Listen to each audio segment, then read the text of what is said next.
দুচকুত হেজাৰ স্বপ্ন আকাশ চোৱাৰ হেঁপাহ বহু ছাত্ৰ ছাত্ৰীৰ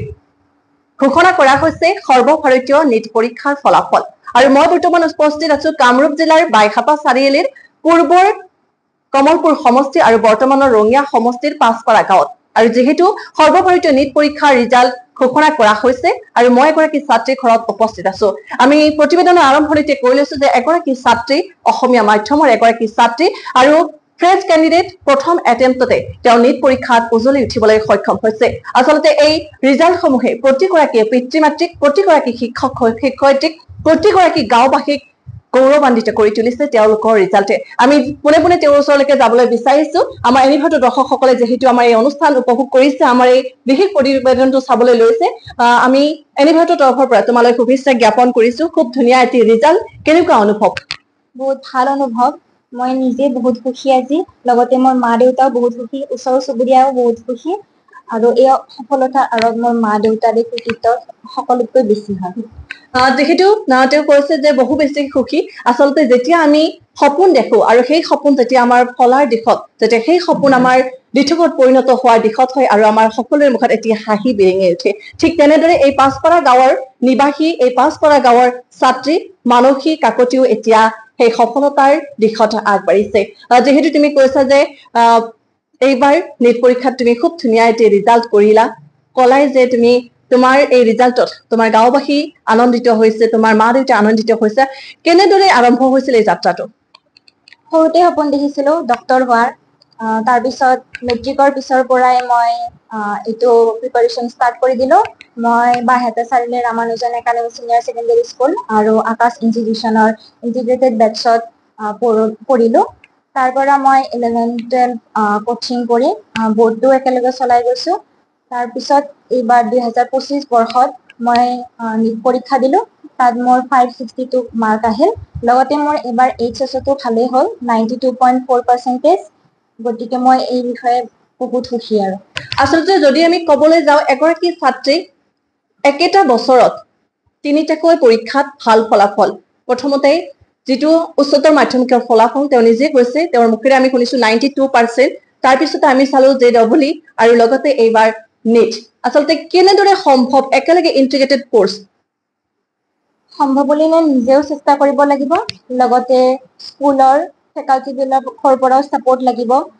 মোৰ স্কুলৰে হওক কোচিংৰে হওক টিচাৰ বিলাকে বহুত সাপোৰ্ট কৰিছে তেওঁলোকৰ গাইডেন্সতে আজি এইটো কৰিবলৈ সক্ষম হৈছো মোৰ কোচিংৰে টিচাৰ হওক একাডেমিক হেডজন বিনয় ছাৰ আকাশৰ একাডেমিক হেড তেওঁ মোৰ লগত বহুত কষ্ট কৰিছে মোক বহুত সুন্দৰকৈ গাইড কৰিছে তেওঁ লগতে মোৰ আকাশৰ ফেকাল্টি বৰ্ষা মেম বিতেশ ছাৰ অনুপম ছাৰ তেওঁলোকেও বহুত সাপোৰ্ট কৰিছে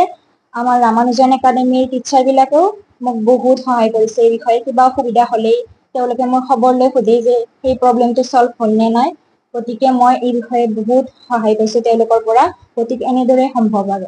আচলতে তুমি কোৰ পৰা সাহস পাইছিলা একেলগে উচ্চতৰ মাধ্যমিকৰ প্ৰিপাৰেচন নীটৰ প্ৰিপাৰেচন কোৰ পৰা সাহস পাইছা মই মোৰ সিনিয়ৰ বিলাকক দেখিছিলো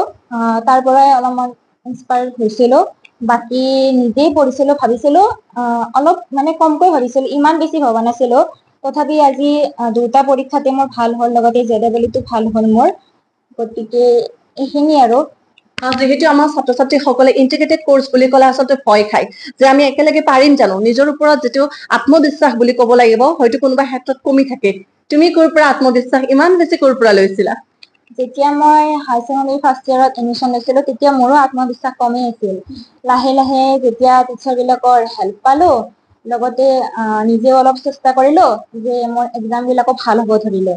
তাৰপিছত মই ভাবিলো মই দেখোন আৰু অলপ ভাল কৰিব পাৰো তেনেকে আগবাঢ়ি গলো আৰু আজি এইটো পৰ্যায়ত মই উপস্থিত হ'বলৈ সক্ষম হলো আচলতে যদি কওঁ আমি অসমীয়া মাধ্যমৰ এগৰাকী ছাত্ৰী কোনোবা ক্ষেত্ৰত মানে কেতিয়াবা হতাশাও আহে যে আমি পাৰিম নেকি বা বহু ছাত্ৰ ছাত্ৰীয়ে দেখিবলৈ পোৱা যায় যে আমি যদিও বা মনত ভাবো যে আমি নীটৰ প্ৰিপাৰেচন কৰিম জেডাবলিৰ প্ৰিপাৰেচন কৰিম কিন্তু কোনোবাখিনি পিছ পৰি ৰয় যে অসমীয়া মাধ্যম বুলি পিছ পৰি ৰয় তুমিতো অসমীয়া মাধ্যমৰে ছাত্ৰী আছিলা কি ক'বা এই ক্ষেত্ৰত হয় মই মেট্ৰিকৰ আগত অসমীয়া মাধ্যমতে পঢ়িছিলো কিন্তু মই তেতিয়াই কিছুমান সায়েন্সৰ টাৰ্মছ বিলাক তেতিয়াই মুখস্থ কৰি থৈছিলো ইংলিছত বাকি মই ফাৰ্ষ্ট ইয়াৰত থাকোতেও অলপ কষ্ট হৈছিল প্ৰথমতে কিন্তু সেইখিনি নিজে মেনেজ কৰিব লাগিব অসমীয়াৰ পৰা যিহেতু ডিৰেক্টলি ইংলিছত অহা যায় তো অলপ কষ্ট হ'ব, কিন্তু হিন্দী পচিবল আৰু যে অসমীয়াৰ পৰা ইংলিছত আহি নিট পৰীক্ষাত ভাল ৰিজাল্ট কৰাটো। নিজকে আচলতে তুমি কৈছা যে নিজকে সাহসী কৰি তুলিব লাগিব, নিজৰ মাজত আত্মবিশ্বাস বঢ়াব লাগিব, আৰু তেতিয়া আমি যিকোনো অসম্ভৱ কামকো সম্ভৱ কৰি তুলিব পাৰো। যিহেতু ইণ্টিগ্ৰেটেড কোৰ্চৰ এগৰাকী ছাত্ৰী, যিসকলে ভাবি আছে যে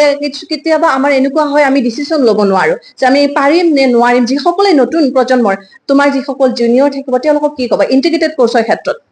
হয়, নিজৰ ওপৰত সন্দেহ চবৰে হয়, মোৰো হৈছিল প্ৰথমতে, আত্মবিশ্বাস মোৰো প্ৰথমতে কম আছিল, কিন্তু আত্মবিশ্বাস নানিলে জানো আমি সফল হ'ব পাৰিম? যদি মই পাৰিছো তোমালোকেও পাৰিবা ইণ্টিগ্ৰেটেড বেটছৰ পৰা দুটা ৰিজাল্ট কৰিবলৈ। গতিকে এইটো ইম্পচিবল নহয়, এইটো পচিবল, তোমালোকেও পাৰিবা। কিমান সময় পঢ়িছিলা, নিজক কিমান সময় দিছিলা? কলেজত থকা টাইমখিনিৰ বাহিৰে মই বেলেগ এক্টিভিটি নাছিল এই 2 বছৰ। অলপ ফোন চোৱা আছিল আৰু 10 মিনিট 20 মিনিট, বাকী যিখিনি টাইম পাওঁ সেইখিনি পঢ়াই কটাইছিলো। দিনত কেতিয়াবা 10 ঘণ্টাও হয়, কেতিয়াবা অলপ 8 ঘণ্টাও হৈ যায়, কেতিয়াবা 12 ঘণ্টাও হয়, তেনেকুৱা। মোৰ কোনো ফিক্স ৰুটিন নাছিল আৰু নিজেই জানিব লাগিব যে মোৰ এইটো টপিক হোৱা নাই, চ' মই এইটো টপিক আজি কভাৰ কৰিব লাগিব, তো মই সেই হিচাপত কৰিছিলো। এই সামগ্ৰিক যিটো তোমাৰ আচলতে সফলতা, এই সামগ্ৰিক সফলতাটোক যদি কৃতিত্ব বুলি কওঁ, যে আমি ক'ম যে আমি এখেতৰ কাৰণে হ'ল, তেওঁৰ কাৰণে হ'ল, তুমি কাক কৃতিত্ব দিবা? প্ৰথম মোৰ মা, দেউতা, তাৰপিছত মোৰ কোচিঙৰ একাডেমিক হেড বিনয় ছাৰ, তেওঁ মোক যথেষ্ট সহায় কৰিছে। লগতে আমাৰ ৰামানুজন একাডেমীৰ বিপুল শৰ্মা ছাৰ, মৃদুল শৰ্মা ছাৰ, তেওঁলোকেও মোক যথেষ্ট মটিভেট কৰিছে এই 2 বছৰীয়া যাত্ৰাত। আচলতে এইগৰাকী আছিল মানসী কাকতি, যিগৰাকী আমি আৰম্ভণিতে কৈছো যে যিগৰাকী ছাত্ৰী ফ্ৰেছ কেণ্ডিডেট হয় আৰু প্ৰথমটো এটেম্পটতে আচলতে 562 নম্বৰ লাভ কৰি নিটত সফলতা অৰ্জন কৰিবলৈ সক্ষম হৈছে। আমিও এনি ভাৰতৰ তৰফৰ পৰা তেওঁলৈ শুভেচ্ছা জ্ঞাপন কৰিছো। আচলতে মানৱ সেৱা, সুচিকিৎসক হোৱাৰ তেওঁৰ যি অযুত হেঁপাহ, তেওঁৰ যি অযুত সপোন, এই সপোন বাস্তৱত ৰূপায়িত হওক, আমি তাৰে শুভকামনা জ্ঞাপন কৰিছো।